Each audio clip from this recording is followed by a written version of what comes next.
Welcome to Spiritual Conversations, and today's topic is Love is All You Need. When people were asking me what today's topic is, I mostly said all you need is love. And then this afternoon, just before it, I thought, oh no, it's love is all you need. I kept getting the two mixed up too. Yeah, I mean, the song's so familiar, and that's what was going through my head when I set the topic. Love is all you know, the famous Beatles. So we're here to talk about love, and great to have Ben and Raymond. I know that background. The beautiful Gold Coast. Here, Yassine coming back in.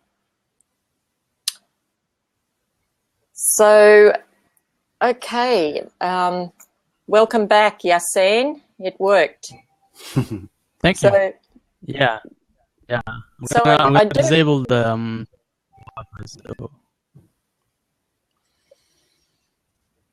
there we go. Okay, you're with us, and we have to be very gentle. Yassine said we have to be gentle with him because he doesn't speak English very well, but he sounded pretty fine to me. So I think he speaks better than he gives himself credit for. So I do have an opening question for today, and love is all you need. And my opening question is, what inspires you about this topic? How are you inspired by love is all you need, or all you need is love? So, hi, Raymond. Let's go to you. Go to me. Go to me. Pick the one that's. It's funny because there's so many varying types of love. So my first question, right, I'll play a bit of tennis, Margaret, right back at you, is what love are we referring to at the moment, and in what context of love? Yeah, I'm leaving that open. I'll hit the ball back, and okay. I really don't care what is. I suppose the inspiration for me was from the Beatles song "Love Is All You Need," and I suppose if we start at that base, so what does that song inspire in us? There was also another inspiration for this topic, and it was a beautiful talk that was just given by Anita Majani last week or the week before in Israel on the Mount of the Beatitudes, where Jesus delivered his famous, Sermon on the Mount. I think that's where it was given, and I listened to her talk on love. She was speaking in the place of Wayne Dyer, who was it was his pilgrimage of taking people to Israel and to various places on a cruise, and he was going to talk at the Mount of Beatitudes. Now, upon his death, Anita Majani stepped in. She was always on the trip, but I was notified of her speech, and I listened to it, and it said, thanks, Ben, you've put it in the comments there. It's on YouTube. It goes for 10 minutes, and I was hoping to be very fancy, which I'm not, and be able to show it in this blab. Yeah. But we've got the link there, and I just thought it was a beautiful talk, and she spoke very emphatically, very beautifully and powerfully about it's all love. It all comes from love. Don't think that we can use violence to get what we want. Violence will only ever bring more violence. It's all love. It all comes from love. And it was so heartfelt, and so I felt it was a very powerful speech. And so I thought, well, that sounds like a great blab topic to me. Yeah, no, I actually was wondering if it might have been stirring the pot a little as well, just in the sense that so many people have so many different definitions of it.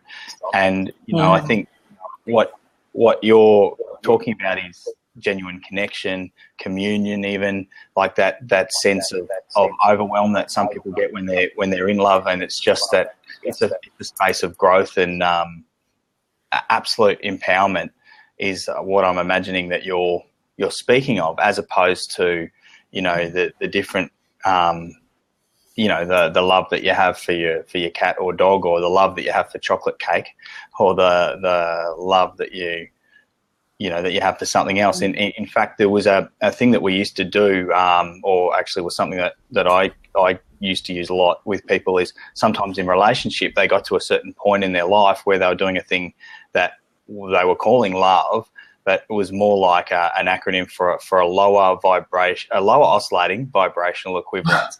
And what that was really more about is that you take the lowest point and you drag the other person down to that point, rather than really truly, you know, if you're coming from that essence of what you're talking about love is, you would really be talking about something that's inspiring people and growing them, and you wish to see them grow and fly and be everything that they can be. But sometimes it was having the opposite effect, where, you know, you were dragging each other down and pulling each other into this, you know, to limitation almost. And it was like a program, you know, the program of love sort of thing, rather than what we're talking about today. And I you know, it's a really interesting one for me at the moment, because it's something that I've really been looking at the moment, because love is something that, you know, has so many different connotations, I gather, for different people. Yeah. Oh, and thanks for expanding on that. I'd never heard of that acronym before. That's a new one for me. I'm going to note it down. Tell me what it is again. Lower oscillating vibrational equivalence. Never heard of it. Yeah. Yeah. Good one. Yeah, I think the sense that I have in the way that I envisage love is all you need, it is a world sense. It's a universal sense. That's what I think that's what was evoked for me from the Beatles song, you know, way back anyway. But it seems to me that with all of the challenges that we're up against, on a broader level, on a country's level, on a world level, and I'm thinking here of, you know, the refugees and the violence in countries, and because it's just so forefront of our news all the time, and I'm always challenged by, are we looking in the right direction for the answers? And I was also taken by, I spoke about Anita Mojani, another comment of hers, and I shared her blog this week, where somebody had, it was a blog put up on the Huffington Post, and someone had asked her, would she contribute to a breast cancer fundraising? It was sometime last year, or, you know, Pink Ribbon Day, whatever it was. And she said no. Now, Anita has had cancer. She was like the last stages of cancer. She virtually died, or technically died, and she came back into her body, and she has lived without fear, and all the cancer has disappeared. And when someone, they approached her thinking, well, she gets it, you know, she's had cancer, she will be very sympathetic to this cause, she will support the cause, and she refused to. And they were taken aback. Her blog was about, I will not support this. She said, I can't put my money, or my support in this direction, because I think from where she's coming from, her view is that when we focus so much on the breast cancer, on the cancer, on whatever it is, and ways to heal the cancer, but all the time the focus, the core product, if you like, is the cancer. She said she believes that's what keeps it going. There's a guy who wrote a lot of books by the name of and a lot of them are like free now in free public domain, called Wallace Wattles. And Wallace Wattle wrote one of his most famous ones was The Science of Getting Rich. But he also, people don't realise he wrote The Science of I think it's Being Well or Being Great, and the Science of Being Well, I think it was called, or something along that nature.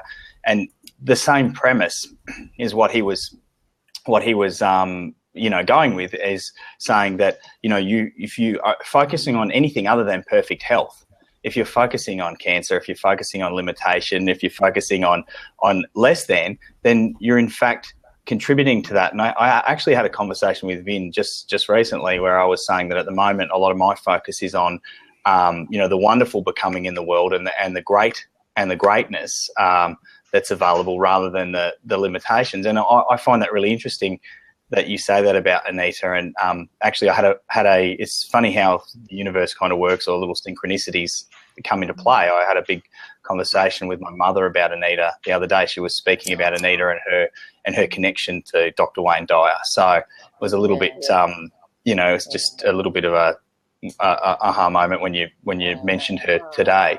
But it's So Wallace Wattle, he's really one to sort of have a bit of a look at, because a lot of the stuff is out there in public domain. Yeah. So true. Oh, I'm getting feedback here. Hi, Elaine. Hi there. How are you? I'm good. I just love talking about love. Love is all there is. Give you some props for that one. When was it? I don't know. It was probably sometime in the early 90s. I composed a song with those words. Well, no, it wasn't "Love Is All You Need." It was "Love Is All There Is." Love is all you need. Love is. But anyway, when I came in, you were talking about the cancer stuff, and I don't know if we've gotten well enough acquainted to know that I actually worked as an oncology nurse up until December of 2013. But I'm also a holistic nurse, and I was so thrilled to come across the what's called the gene. Hold on a second. Hold on. I had something pop up in the background. I didn't want the sound to come on in.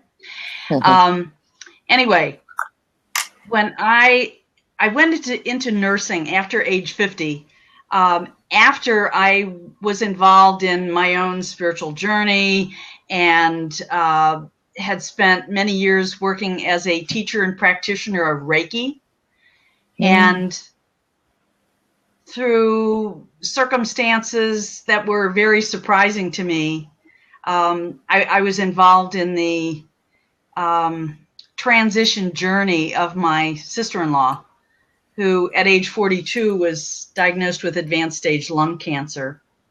And I learned, so much about myself being in that experience, watching a transition, being a healing presence in a very dramatic environment.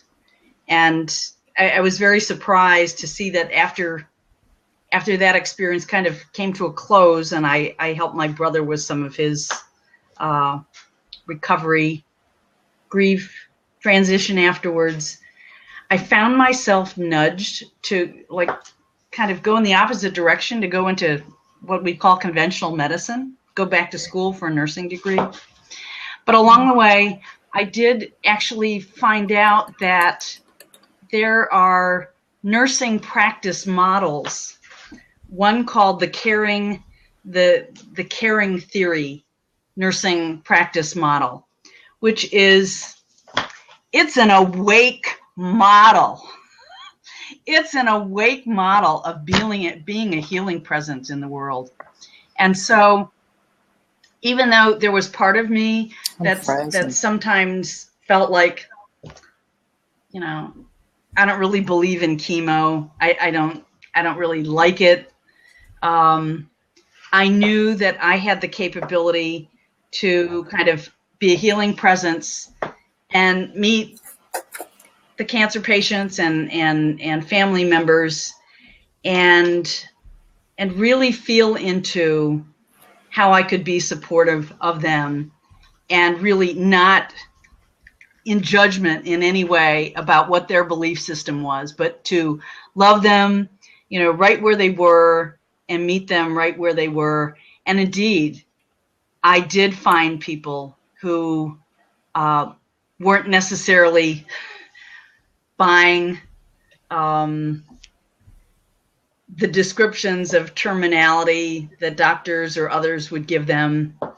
And I did meet some that would actually envision, you know, having conversations with the cells or the organ or the tissue that were like calling out for love and acceptance.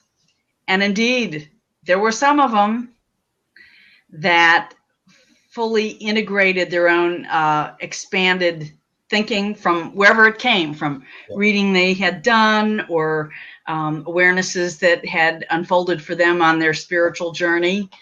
And, you know, from time to time, there would be a dramatic recovery or the disappearance of a tumor or the unexpected remission of the cancer in ways that couldn't conventionally be explained. And so what I know is the mind and heart can be powerful, and it's helpful for us to each listen at the deepest level to how we can be appropriate when we're meeting anybody or family members that are supporting those, you know, kind of going through the cancer journey. And what the foundations of holistic nursing practice suggested, like when you walk through the door, dare to remember that beyond the outer drama going on, the definitions of the conditions of the body, the assessments, the personality even involved, you know, there's that core, if you want to call it an eternal core. Somebody might call it soul, spirit. If you would remember that core is within you, and you'd remember it as you walk through the door to whoever you were serving, you'd put yourself in the best position to let your reason and intuition marry and truly be a healing presence, not only for that other person, but also really open up the door for your own healing and expanded awareness. In other words, the blessing doesn't really go one way. It really has the opportunity all the time to go both ways. Anyway. That's beautiful. I love that. I love that approach. It reminds me, I heard Sister Anne Gardner, she was on the news last night up here in Darwin. She's lived on the Tiwi Islands, the Aboriginal people, for, gosh, probably 50 years. So she's a Catholic nun, and she has such respect of the Aboriginal people, for the Aboriginal people, and from them. And they've opened up this museum. That was a news item last night, and she was interviewed, this older nun, And she said, I have learnt far more from the Aboriginal people in all my years here than I have ever been able to offer them.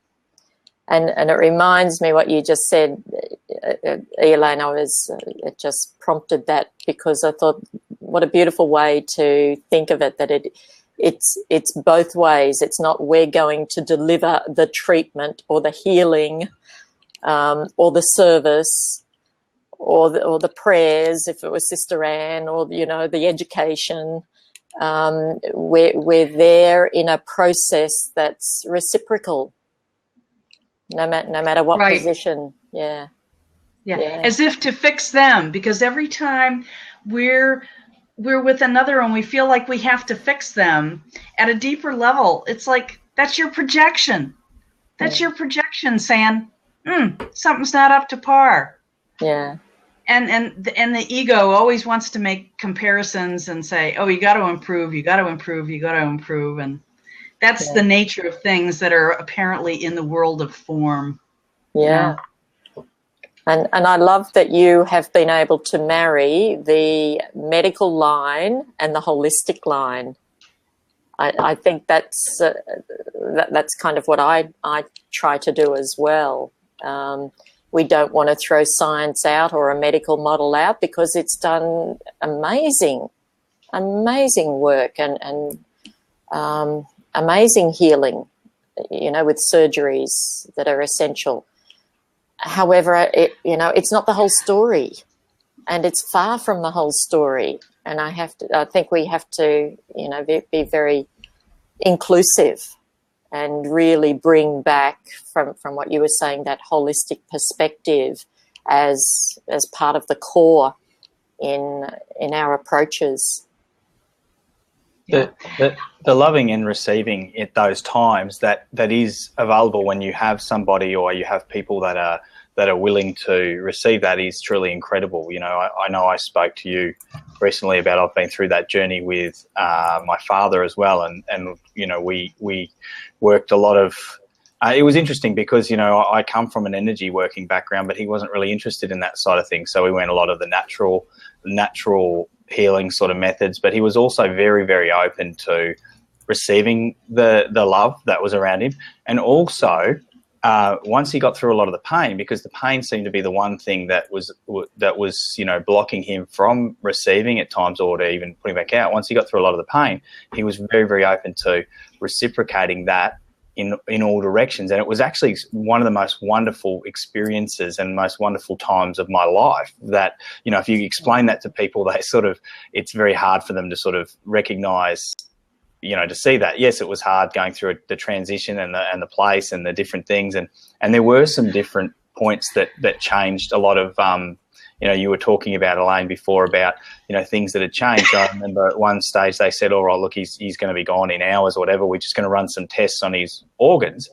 And a lot of the work that we'd been doing, the love that we'd been sending, the caring and all that sort of stuff, they went and did these tests, and we sort of had a bit of an inkling of an idea of what was happening. They came back and they said, "Oh, well, we're not really sure what's happening here, but his organs are actually that of a young man's. And for this, what he's going through right now, they should all have been shutting down and this should be happening." But he was ready to go. He was ready to transition, and it had become a totally different journey for him, other than the cancer that he created in the first place, or that he'd allowed into his life, or whatever you wish to call it in a way that you look at things. But the love that's around those things. But just a quick question, Margaret, have you? I can't think of the doctor's name. Vin, you may have seen him. The Japanese doctor, he passed recently. That did all those experiments with the snowflakes. Yeah, the snakes. Masaru Emoto. Emoto. Yeah, I was thinking Momoto, and I didn't want to say it because I knew it wasn't. Yeah. So if anyone wants to look at those, that's all you have to really recognise, is when the intention comes from. Something of growth, of beauty, of more, of of empowerment. I think that how can you go wrong in putting that there? And if my general point of view is, if somebody doesn't wish to receive that, then that's okay. That's theirs. It's there for them, and when they can or how they can, it's around, rather than that forced point of view that some people have about love, where you say you have to love them and you love your neighbour, but they say it in a point of view that it's more like you do it because you do it kind of to tolerate them or to put up with them, rather than really, truly, genuinely caring and wishing for more. I've really recognised recently that I'm a real more for all kind of guy and less for none.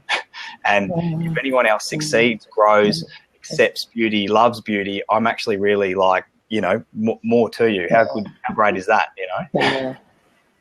Yeah. So if I, sorry. I was just going to say, if I can jump in and have a go at the question, you asked what inspires you with the lyrics or the title. I didn't actually, the Beatles song didn't come to my mind. And as Elaine says, there's quite a lot of songs with those words in the song or in the title. And the Butterfly Ball was what came to my mind, because the same words are in the chorus of the Butterfly Ball. And it's a very lovely cartoon clip to it as well. But, it made me think about, I went and looked up the Beatles lyrics. They didn't really ring didn't strike me in any way. So it didn't really enlighten me in any way on the meaning of the concept that was behind the Beatles' intention anyway, at least. Yeah. So I thought, well, really, all of these discussions should start off with the definition first of all. Because when we say love, as Raymond touched on, some people say they love chocolate. But is that the same love that I have for my mother? Or is that the same as romantic love? They're all different. And I thought, well, does love encompass all of those? And the more I thought about it, I thought, well, no. If this discussion was taking place in China or Sweden or Tokyo, we wouldn't be saying, oh, look, the enjoyment of some kind of food is just like the love that my mother has for me. Well, you wouldn't, because they don't have words, that they don't use the same word for both. So, we have to think about the semantic issue of words and language when we talk about a topic as, it's like God. The term is so broad and wide that it we have to have some kind of limits and definition of what the word is before we could even begin to discuss it. So, it's not necessarily true that the love or the enjoyment of a food has any relationship at all to the relationship that you have with your mother or father. So just because the English language, as one example of language, uses the same word for both, it doesn't mean that there is a connection of those two concepts. So, we've got to distinguish between tags and concepts. And I think that's half the interest of a topic anyway, is teasing it out to actually get to the core of, do we really want to focus on a food love in this blab? Well, I'd probably say, well, that doesn't really do it for me. I don't get, food doesn't really do the love for me. But so is it about romantic love then? Is it about, a man and a woman falling in love? Well, to me, the context of the phrase or the sentence, love is all you need, to embrace that, it is far-reaching. And that's the other part. I thought, well, it's not just love. It's actually love is all you need. And so I thought, well, how could that be possibly true? That's ridiculous. Yeah. You can't, we need food, we need shelter, we need water, we need these basic things. And then the more I thought about it, I thought, well, love is the topic of Hollywood movies. Millions of songs have been written about it. They sell for money. So love does actually drive the economy. So there is that actual financial aspect which pays for food and shelter to do with love. So there's a direct connection there. Looks like she's got something happening in the background there. Yeah. No, so there's a direct connection with food and shelter. So, you could maybe even argue that love is all you need. Well, like I don't believe our economy is driven by love at all. But what if it was? Just what if the economy was driven by love? That might be a whole different story for us. And Elaine, you can mute yourself with that little speaker down the bottom. So if you ever need to leave. You know what? I couldn't get it to show up. I'm sorry. Now it's showing up. That's okay. Love, Elaine. That's all it is. It's all you need. Yeah. A mute button. A mute and an unbutton. Listen and not listen. Yeah. So it is interesting, and I think it's always important to tease out, the key words to obviously, in order to have a conversation on common ground, we have to have common understandings, and teasing that out is part of it. Even if I'd have said, if it had been romantic love is all you need, the emphasis might have been on the word need. So I think it's important to tease it out. But for me, I would like to see it far-reaching. And I was reminded of Mother Teresa by something someone said there. It might have been my own story of Anita Morjani. But somebody went on to Raymond. Be more you, when you were talking about the focus and the more joy, the more that you can bring into your life and love inclusive. Margaret, can I interrupt? I think I found the quote because I actually looked it up beforehand because it came to my mind, and it is love, if this is the one you're thinking of, love begins at home, and it is not how much we do, but how much love we put in that action. Is that a Mother Teresa one? Yeah.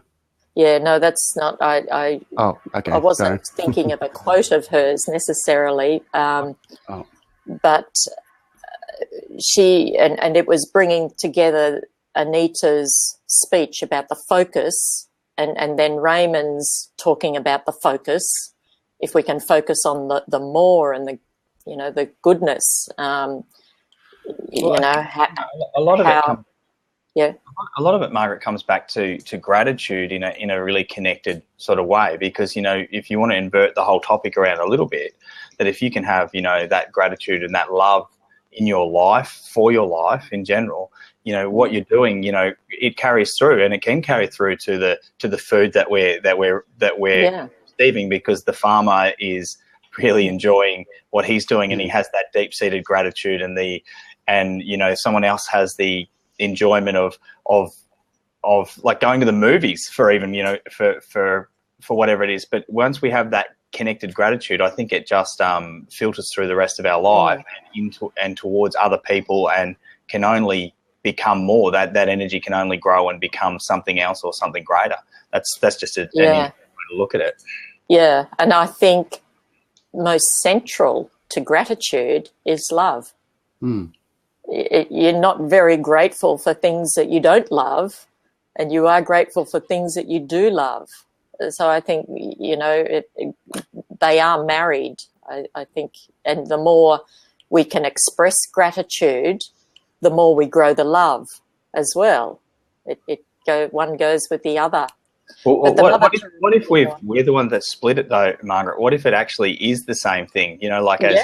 As in, we're the ones that split it, because I noticed just then, one of the guys popped off for whatever reason. But I was thinking, it's funny, we spoke about gratitude, love, marriage, all in the same sentence, and there are all those things that bring up all the different. I don't know if you've noticed that everybody's pushing gratitude at the moment, like it's the new buzz thing, and it's funny when that happens. It takes a little bit of the shine, I think, off the real gratitude, the real caring, the real love, and the interesting thing is, what if when you really do have genuine gratitude for things and you really are inviting more, that it is exactly what you're saying, that is just a part of the same thing, that the love is actually really there, and it's the real definition of it beyond the words. Because you think of any word that we have, there had to be an energy in place first for us to then to go and describe it and to turn it into what it is. But if we take it right back to the energy, we can't mistake what that true love is or what that true caring is. I think it's important to use other words as well, because as you say, when a word becomes a buzzword, it sort of the meaning evaporates or it slips off. Like for the word gratitude has had that for me, because I've just seen it so many times in like any word, you just say it 5 or 6 times and it's sort of like, oh, that's a weird jumble of noises, sounds. What does that mean? And you start to question what it is, and so I think it's really important when you talk about gratitude or love or anything, that you try as often as you can to use a different word each time you talk about it, so that you can define it or give your intention to the listener more clearly and cleanly. And the words, sorry, Elaine, I'll get my bit in and then over to you. The words is always talking about. It's talking around the concept or of the concept. It is not the actual emotion, the felt experience, the true essence of what it, the word can never be that. People who don't even know the word, and someone referred to different countries, different languages, that does not deny someone the experience of the felt emotional state. That's the very thing that we can gift ourselves and gift others with. We can talk about it all day long, but it won't necessarily create the felt experience. I think that's it, it's the experience, because there is no word to describe. We've all experienced it and we've all felt it in different ways at times and really received that. But there's no words that really, because it's so expansive and it's so wonderful when you really have true love and true connection, that you don't, there is no words. There is no way, that's why, people, you have such, amazing poetry or much amazing works. It can inspire different things, but it's very hard to sort of define or to limit. And I think that's where we get lost in these translations sometimes. Elaine, you had something you wanted to say. Yeah. When Vin was talking about, perhaps we should use, a different word sometimes to convey the meaning so it doesn't become cliched. It made me think of when I was in college, in the early 1970s. I was taking a psych course, and I got introduced to the work of psychologist Carl Rogers. And Carl Rogers would have a therapeutic, he talked about establishing a therapeutic relationship with the client. And he would say, you would hold that client in unconditional positive regard. Yes. And the therapeutic method was one of kind of listening and kind of reflecting back to the other person, like what he was hearing them say, to connote an acceptance or a listening or an understanding of whatever they were being, whatever they were expressing in the moment. And to me, that's the same as love. But yet it was a useful way of, presenting it in a therapeutic context where typically you can't use the word love. I mean, it's just, right, it's too loaded with too many meanings. But unconditional positive regard worked. I love it. And it really, I remember so early on, and this was well before I kind of got onto a conscious spiritual journey, but it resonated as ringing so true. And now I see his work as truly enlightened in the Yes. in the field of psychology. And unconditional love, unconditional positive regard, it's kind of the same thing. And at some point, there's another definition of love that I would like to converse about, but let me see if anybody else, has some things that they might want to say. Well, the other word that comes to my mind, because I've just come back a couple of weeks ago, I did a 3-day compassion-focused therapy workshop down in Byron Bay, and I actually thought the title, compassion-focused therapy, I thought, wow, now they've got compassion-focused therapy. I still chuckle about it in a way, because what therapy would not be compassionate? and what would we not be wanting to connote, as you say, or inspire in others their self-compassion, and what therapist would operate without compassion? And it kind of strikes me that, we put ourselves in a position that we have to have a name for it, as you said, but there'll be a reason for that. We can't call it love therapy, whereas it's the same thing with a different brand, if you like. And I suppose we're all doing, many of us work in helping others. Well, I guess we all do here. We're all in the area of helping others in the various ways we do. But we have our particular brand, if you like, and again, I don't like that word. I think it's been done to death. A little bit like gratitude, I suppose. But and so we have different words that kind of mean the same thing. We're out there delivering, we're of service to others. And if that's done, I think the difference in level of service is when it is done with a sense of love. But somehow we can't brand ourselves that, I offer a love service. I'll be putting the red light on. I actually do offer one, but I didn't want to. I didn't think it was the right forum to sort of announce. I thought of when Elaine was describing, I've already forgotten, what was the 3 words? The unconditional positive regard. Positive regard. Of Carl Rogers. And replicating or reflecting, I guess, is what the psychological term is, isn't it? Where you repeat back to the person, or you mimic their body language, or you as you said, for sort of confirmation or assurance.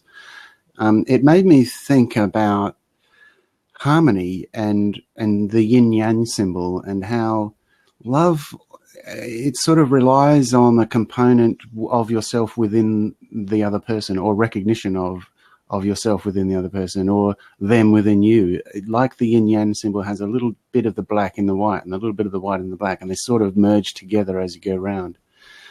And it's very sort of harmonious, or interconnected, and each of those things about love, if we step back and say, what are all those different loves that are totally different, like love of chocolate cake and love of your daughter and love of your mother and love of your wife, they're all 4 different things, but I think there is maybe that thing in common where you would see, with the offspring, you've obviously got a part of yourself in them. With your wife, you're related in that you're married and you're sort of united as one item. And of course, with your mother or father, you're an offspring of them. And with the chocolate cake or chocolate, you have such a relationship that you're putting it inside yourself. So, there's always seems to be that the aspect of love, or the definition or function of love, is that there's a component, that a recognition of yourself in another one. What do you think of that? It's a real gifting and receiving, isn't it? That's the sort of terms that I tend to use. It's funny because years ago I had a boss many years ago. I started in horticulture, and telling a bit of a story out of school. But I used to work from a young age as a gardener, believe it or not, at a theme park here called Dreamwell, and And I had a boss that I was at a juxtaposition with, and no matter what I said or did, it seemed that he would take it the wrong way, and we were just not getting anywhere. And it came to a head where I went away on a little holiday, and he wasn't sure that I was allowed to, and he ended up sacking me. And it was the only time I'd been sacked, and it was over a miscommunication, not anything really, done of, in a fashion, in a wrong way, And but what I did that day, I decided I ended up getting the job back, and I went and I saw them and lots of stuff. But what I chose to do, in the limited tools that I had at that age in my life, I was still looking at more and doing different things. But what I did is I decided that I was going to send him, love. I was going to, so I imagined in that limited time in my life, I thought, love must be pink, and you got to. So I put him in a bubble, and I put pink around him, and I became the first one into work every day, and I made sure I was the last one to leave, and I did all my work really well. I always did whatever tasks he set for me, I made sure I did those first. And I just continually, whenever I saw him, sent this pink love, which I think is a little bit of a cliche, the pink love. But anyway, that was what I was using at that time, because I was just, that's where I was, But I'll tell you what happened was, it was quite amazing, the turnaround. He, I'm sure it's also all those choices that I made in my own life, but also within me, I saw him, not only did he start to respect me, and he actually ended up making me the senior gardener there, and doing all these things, but I actually got an appreciation for him, and I started to see the places where he was stuck, and the places where he was only really looking to be validated, or for people to like him. But because he was this angry sort of person and persona, everybody sort of thought, stay away from the boss. But I actually ended up receiving him and growing in that way too. So it's an interesting concept, just to really sort of even love the things that you're not loving, or to receive them at least. Yeah, very powerful. Coming back to the early part of the conversation, where it was, are we going to focus on the parts that we don't want in our lives, like the cancer, like the war? And that was the Mother Teresa bit I was getting to, I think. Because Mother Teresa did say something like, when she was invited to an anti-war march protest, and she said, "No, I won't go. I will go when you have a peace march." And so she obviously knew it, that whatever you focus on is what we're going to draw more into our focus and more into our manifesting. So I think the things that we don't like, we still shower them even more, like a beautiful experience, Raymond. Like, it's fantastic, and it worked. You shower it with love, and what happens? You can only get a better result. If you shower it with wrath and anger, obviously that inflames it. So that never wins out. And go on. Hey, Margaret, I remember, this is maybe 10 years ago, and this has to do with my husband. I've been married for 33 years, and so we're like, 20, 25 years into our marriage, and we're not getting along. Okay? It's like, I'm in another one of these cycles that's like, it's like we're like this again. It doesn't feel good. And I suddenly became aware, as I was looking at how my husband was expressing himself, I came to realize he doesn't really ask questions. He really makes statements from his best level of perception, and his statements are based on assumptions that he believes are true. And he makes these statements rather than questions, and then rather than ask a question, I get to respond, or I began feeling like, gee, I have to start my response with, that's not how I feel. That's not how I perceive things. And, I just wish you'd ask me what I feel than either guess or something. Anyway, well, initially when I came to that awareness, I was very disturbed, like flawed human being, really flawed. You know, this marriage has had its ups and downs, but I don't know. This looks pretty major. And then it may have been around the time when I began getting familiar with the work of Byron Katie, Loving What Is, and, you know, just one of a number of works that really talks about looking at something in 180 degrees the other way. Like, maybe this person really here is a gift to me. If I'm being reactive to that person, then there's something about what they're expressing that there must be an aspect of me that's kind of like that. And it's showing up, so I can be aware of that. And there's something about that that's unhealed. And I came to examine my own self and realize all the areas where I didn't ask questions or couldn't ask questions. And suddenly I had a lot more compassion for him.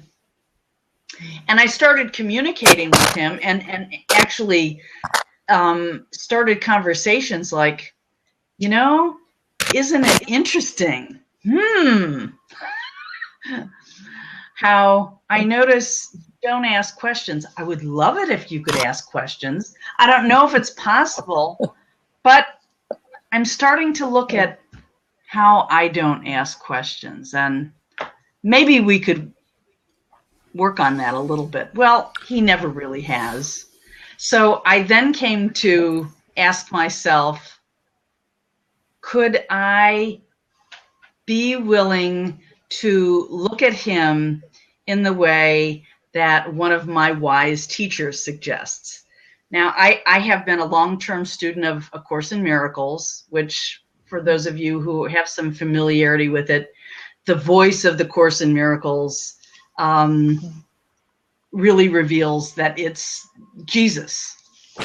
And in my exploration of the Course, I also came across some other sources who were, you could say, channeling or expressing, you know, a modern day gift of voicing of Jesus.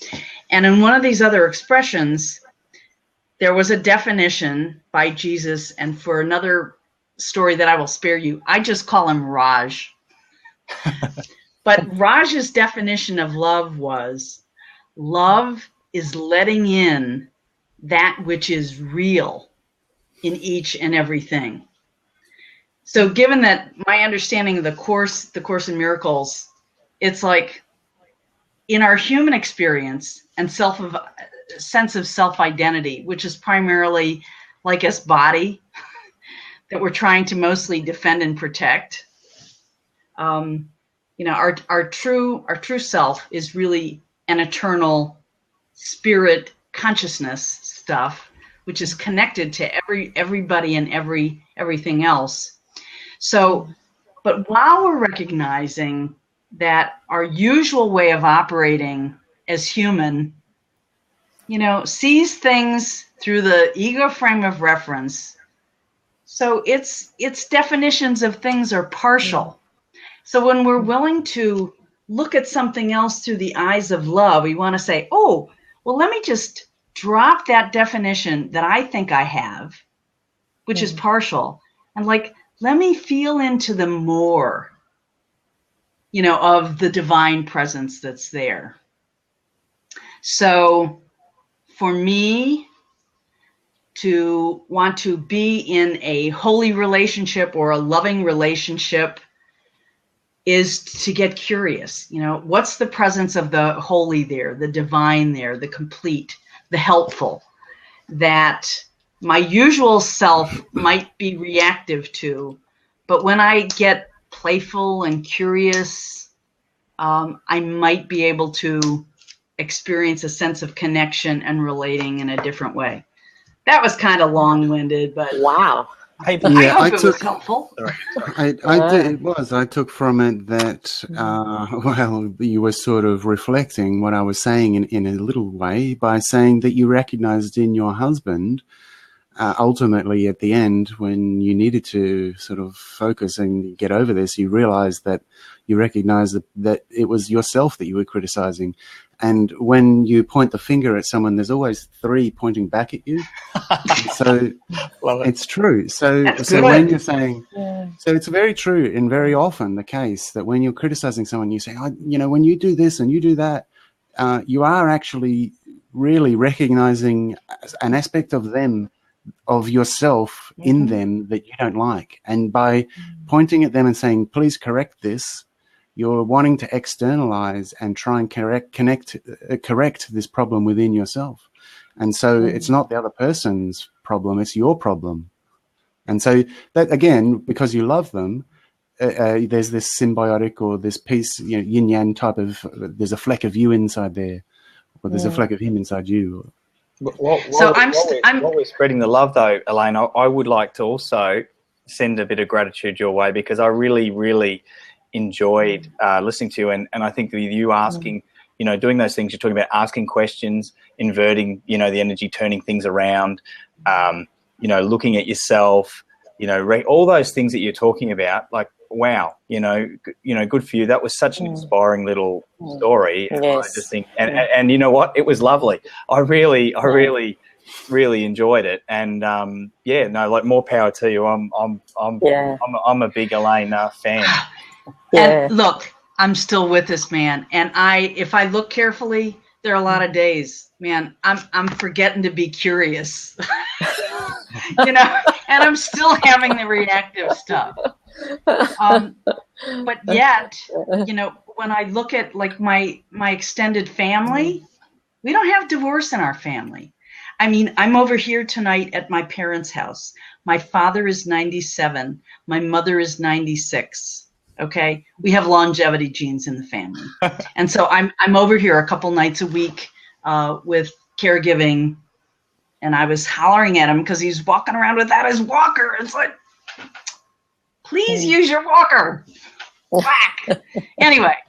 And I've seen them through decades of,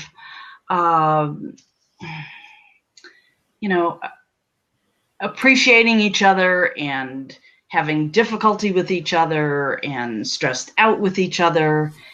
And, sometimes it's so interesting to watch this aging process, as, we could say the mind and the brain functions are deteriorating, but they get more childlike, and actually all this conditioned stuff of the stuff of life, a lot of it goes away. And, we see them become more childlike, but also like they are so loving and appreciative of each other. What I've witnessed since they've both been past 90, just mind blowing. What a gift that I'm able to witness that. And what a gift that you can see it in that way as a gift. Some people would have your situation and feel cursed. But it's beautiful when people can see the gift. And I loved your story too. And I thought, it takes a lot of courage for someone to be prepared to ask the questions, and to wait and to seek the answers that are the true answers. And that's taking it back to yourself. That, I think it does take a lot of courage to be prepared to see what is a truth here that I actually don't like, but I'm going to own it anyway. Yeah. When it comes to belief systems that are, I would say, articulated, my husband and I are very different. There's parts of me that he doesn't understand at all. And actually we don't have conversations like this at all. But yet there are times when I know my ego is running rampant, and I'm thinking, like I'm supposed to be a healing presence in the world. I get very caught up in, who I'm connected with, and I can't have these conversations with him, so I hang out in these other places. And yet I look at him and it's like, he is so self-acceptant. He is so clear about what he believes, and he is basically so at peace about his life. He doesn't have to talk about it, and at the same time, when I stop being defensive or feeling like I needed to try to get him to even understood what I truly believed, everything got easier. I just kept doing my own thing, acknowledge him as best I could at my own leading edge.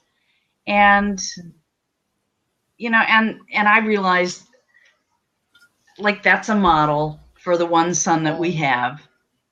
Well, that's a beautiful model. Yeah. I'm mindful of the time, Elaine, and I'm just loving your stories, though. But I would love you to pick your brains, or all of you. Well, we'll connect another time. In winding up, to impart a favourite, either your own quote, your own wisdom, or a quote from someone else about love. If we could finish up on that note, what's your favourite love quote or love message? I got sent one the other day by someone, and let me see if I'm just looking down on my phone at the moment to see if I can find it quickly. It was it's not there, but it was "Love You're Weird." Love You're Weird. That's a good one. Yeah. If you ask for quotes, I really can't go past Rumi when it comes to love quotes, or even just general wisdom quotes. Rumi, I reckon, is the master. But of course, Shakespeare's got a lot of sonnets about love as well.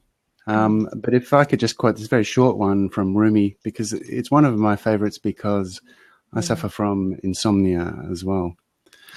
It is, "When I am with you, we stay up all night. When you're not here, I can't go to sleep.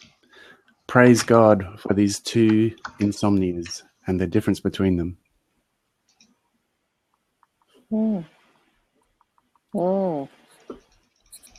But Rumi has many, many, many great quotes. I think he was a Persian poet from about 1,000 years ago. Yeah. Long time. Elaine, what do you have, a famous or a loved love quote? A prize? I guess I just have to go back to the shortened version of what I said before from Jesus / Raj. Love is letting in. Yeah, that's beautiful. Thank you. And I'm going to put one from Carol Murray that came on Instagram this morning, and I wrote back to her and I said, I'm going to contribute that to the blab. And she said, "It's love that makes the world go round."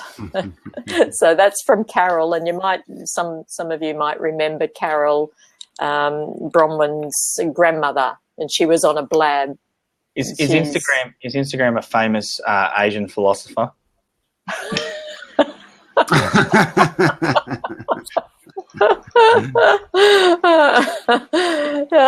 Yeah, maybe. And a modern one as well. and my one is a very simple one, and it's a Mother Teresa one, but it's not the one that you might have picked, Vin. It's just we cannot do great things. We can only do small things with great love. Lovely. Yeah, and that encourages me because, there are days, I've come from a chronic illness condition where, a life in bed was pretty well what it looked like, and so I did have to. I think that resonated so much with me at that time that if the most I could do was to, even sit on the bed or pick up a book, it's the little things. If I can just keep that in mind, that I actually don't have to do great things anyway. But as long as, the little things I can do with great love. And that sustained me for a good part of a life that was very challenging. And I just think it's a lovely, simple way that we can be mindful of love in everything we do. So thank you so much. We've gone a bit over the hour today, but we're a bit late starting as well. Thank you, Elaine, Raymond, Vin. Fantastic contributions, and I've loved the way we've teased it out. And more focus on love. You want to please, Elaine, we'll start with you. Just tell people who you are. These replays go on my webpage, so people can view them and get to know who you are and where to find you. So please, just quickly, we'll go around to let people know that. So I'm Elaine Nieberding. I am a Hangout host over on Google+. I have an ongoing show called the Holy Shift Show. That's a good one. And I'm a holistic nurse, but I'm also a teacher of laughter yoga and intentional practices. So sometimes I call myself the holistic nurse. I just like to have fun. So my Twitter handle is Laughing Elaine. I have a website that's not at all up to date called yeslaugh.com. And over on Google+, you can find me, google.com/+ Elaine Nieberding, Nieberding, Nieberding. and I have an ongoing Monday 1 p.m. Eastern blab called Declutter Day. It's all about decluttering and shedding stuff. Yeah. Well, thank you so much. Yeah.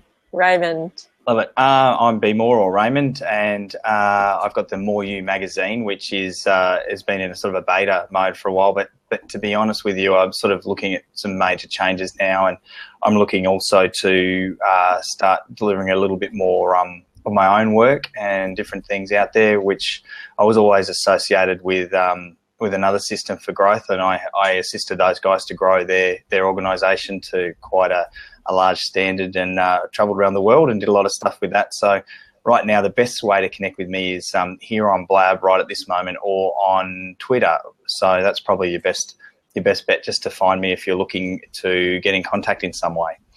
Mm-hmm. Fantastic. And Ben?